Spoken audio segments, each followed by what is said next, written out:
एक दिन ठाकुर जी अपने ग्वाल वालों के संग खेल रहे थे, तो ठाकुर जी ने ऐसे खेल खेल में श्रीदामा को धक्का दिया, श्रीदामा गिर गया, बहुत जोर से रोया। ठाकुर जी बोले, अरे भैया शांत है जा, लग गई। अरे ठीक है अब शांत है जा। लेकिन श्रीदामा शांत नहीं हो गए। ठाकुर जी बोले, तुम कैसे हो? गोकुल में रह में हम। गोकुल को मतलब है जहां हर घर में 1000 गैया, उसका नाम है गोकुल। इतनी गैयान को दूध घी दही सब हमारे घर में होवे। अरे खा पी के ने बढ़िया अपनी शरीर को बनाओ, खेल खेल में लगती रहे, इतना रोवे को कहा मतलब है? तो श्रीदामा क्रोध में भर के बोला, तू तो राजा को बेटा है लाला, तो को मक्खन खावे को मिले, घी खावे को मिले, दही पीवे को मिले। हम लोग तो बेचारे गरीब ब्रजवासी हैं, हम लोग जितना दूध घी दही बना में सब कंस के लोग ले जा में हमारे यहां से। कंस ने ब्रजवासीन के ऊपर कर लगा रखो है, टैक्स लगा रखो है।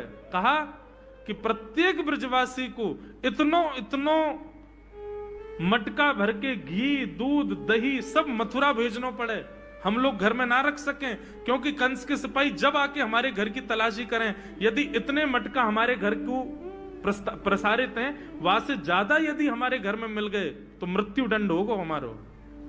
कंस ने पूरे ब्रजवासियों को कह रखा है कि हर घर में 4 मटकी से ज्यादा नहीं होनी चाहिए, उससे अधिक आने वाला दूध घी दही ये सब मथुरा भेजना है।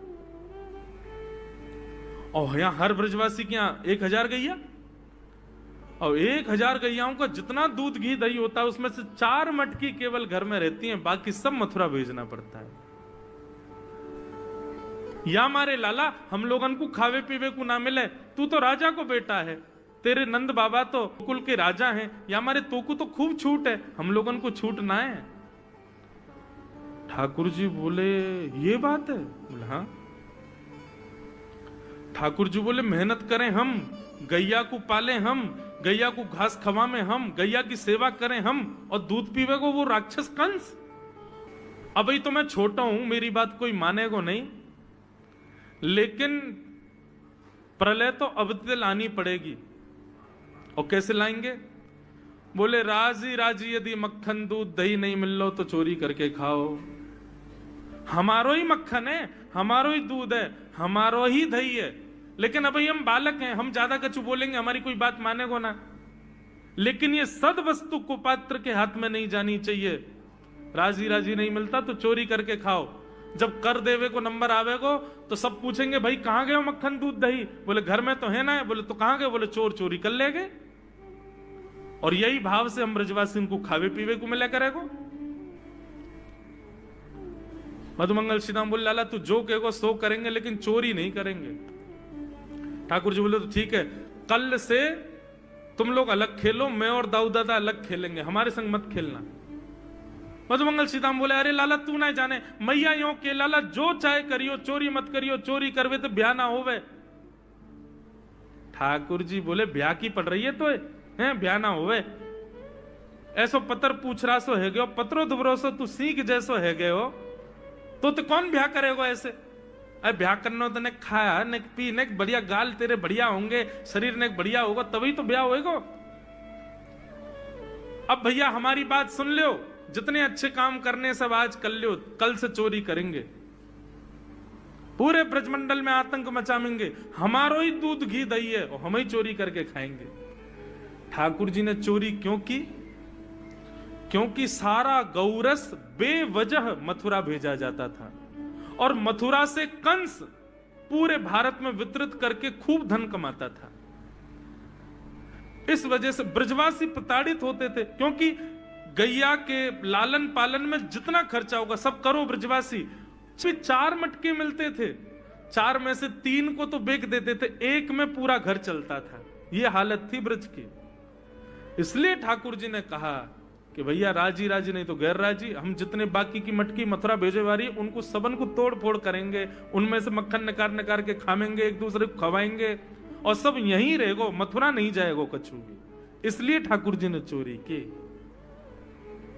सबसे पहले प्रैक्टिस अपने घर में ही कर लें कैसे करनी है चोरी। सो अगले दिन ठाकुर जी सवेरे उठे और देखने लगे, यशोदा मैया देख तो नहीं रही, और ठाकुर जी चुपचाप गए महाराज जहां पर सारे मक्खन दूध दही रखे, वहां पहुंच गए गौरस भंडार में। और गौरस भंडार में एक मटकी के ऊपर से ढक्कन हटाए करके जैसे ही ठाकुर जी ने हाथ बोर के पानो प्रारंभ किया, सामने एक खंबा था, उसमें मणि लग रही थी। आज पहली बार 3.5 वर्ष की आयु में ठाकुर जी ने अपना प्रतिबिंब देखा। ठाकुर जी ने जैसे ही प्रतिबिंब में अपने रूप को देखा, अपने रूप को देख करके ठाकुर जी बोले, हो तू भी आयो यहां चोरी करवे? अपने आप से ही बात कर रहे हैं ठाकुर जी। अरे मैंने कही तो हती अपने अपने घर में चोरी करनी है, तू दारी के मेरे घर में आगो चोरी करवे? ठाकुर जी अपने प्रतिबिंब से बात कर रहे हैं। अब गौरस भंडार में ठाकुर जी की आवाज गूंज रही थी और वो गूंजते हुए रसोई घर में जा रही थी। रसोई में मैया ने सुनी, बोले ये लाला कहां ते बोल लो है? उठ गयो कन्हैया? मुझको पतो भी ना चली, नूपुरन की आवाज ना आई। मैया दौड़ करके गई तो देखा ढूंढते ढूंढते गौरस भंडार में ठाकुर जी अपने प्रतिबिंब से बात कर रहे हैं। कितनी सुंदर झांकी है ठाकुर जी की। ठाकुर जी मक्खन पा रहे हैं। बोले अच्छा अब आ तो गयो है यहां पे, लेकिन सुन चुपचाप चोरी करके भाग जाइयो, मेरी मैया बहुत मारेगी तो को। बाकू यदि पतो चल गई तू चोरी कर रहा है तो को उखलते मान देगी, मेरी मैया बहुत मारेगी। चुपचाप चोरी कर और निकल ले यहां से। ठाकुर जी चोरी की बात कर रहे थे, यशोदा मैया ने पीछे से सुनी, लाला ओ कन्हैया। ठाकुर जी घबरा गए, मैया कैसे आ गई? हाँ मैया, कौन से बात कर रहे हो तू? अरे मैया देख हमारे घर में चोर घुसायो है। अपने प्रतिबिंब को दिखा करके ठाकुर जी कह रहे हैं, देख मैया हमारे घर में चोर घुसायो, जे चोरी कर रहे हो हमारे यहाँ के मक्खन की, तो मैं यहाँ को पकड़वे आयो हूं। नन्हे से गोपाल जी, बहुत मधुर लीला। मैया हंस भी रही है और क्रोध भी कर रही। बोले अच्छा जो चोरी कर रहे हो? बोले हाँ। चल याकू तो मैं पकड़ लूंगी, लेकिन जे बता तेरे हाथ में मक्खन कैसे लगो? तू तो याकू पकड़वे आयो ना। अब मैया याकी मैं कहा बताऊं, तेने मेरे हाथ में पद्म राग के ऐसे ऐसे बढ़िया कंगन पहना रखे हैं, कड़ूला पहना रखे हैं सोने के। जब मैं धूप में निकलूं ना तो धूप की किरण से मुंह को बहुत जलन है जाए हाथ में। तो कल मेरे सखा मधुमंगल ने मुझसे कही, बोले लाला जे जलन तेरी दूर रह जाएगी, तू मक्खन में हाथ बोर लियो अपनो, सोई तेरी जलन दूर रह जाएगी। या हमारे मैया जलन हटावे के काजे मैंने हाथ बोरो है। मैया बोली अच्छा चल लाला, यहां तो तेरे जलन है रही और यहां मक्खन कैसे लगो?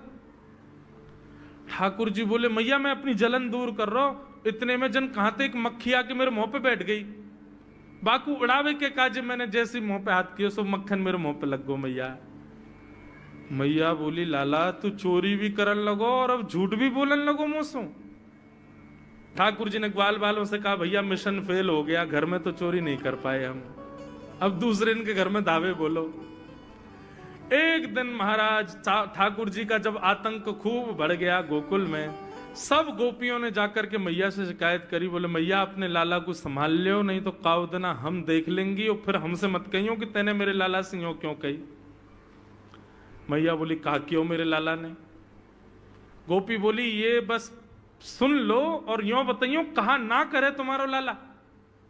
देख वे मैं 3.5 बरस को है, बाकी पेट में इतनी बड़ी बड़ी दाढ़ी है, बाकी मतलब बलवान है कि सब जानकारी है या कुछ छोटो बालक मत समझियो। गोपियों ने जाकर के अपनी अपनी दुख दर्द सुनाए मैया को। मैया बोली अरे भैया मेरे लाला को मक्खन की कोई कमी थोड़ी है, मेरे लाला को दूध की कोई कमी थोड़ी है। मेरो लाला चाहे तो मक्खन से नहावे, दूध में नहावे, इतना मक्खन दूध दही मेरे घर पे, तुम्हारे यहां क्यों चोरी करेगो?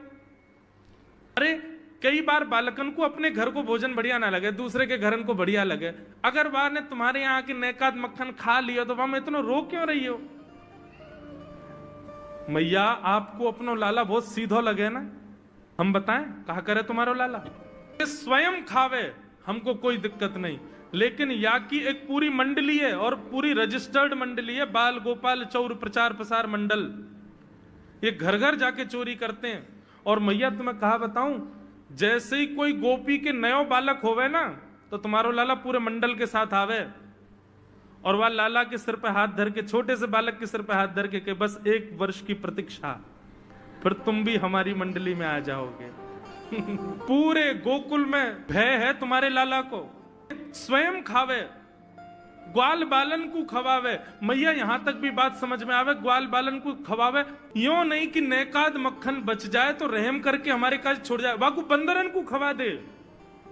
यशोदा मैया आश्चर्यचकित होकर सुन रही है। बोले ये नेक्सो लाला ये करे? बोले हाँ मैया। बोली मैया अगर चोरी करे तो दिक्कत, और यदि किसी कारण से हमने लाला को रोक दियो, चोरी नहीं कर पाए हमारे घर, तो हमारे रोने क्यों? बोले चूल्हा में ते कोयला लेके आवे और वह घर के बाहर हवा बना जाए, और यूं के अब जब तक या घर से मक्खन नहीं मिलेगा या के घर के लोग भूखे रहेंगे, और इन लोगों को भोजन छुड़वाने की जिम्मेवारी हमारी। बोले कहा करे फिर? बोले मैया भोजन बनना होगा, चूल्हे पे भोजन रखो रे, तो ग्वाल बाल सब ताकते रहे कब भोजन बनने को समय आवेगो।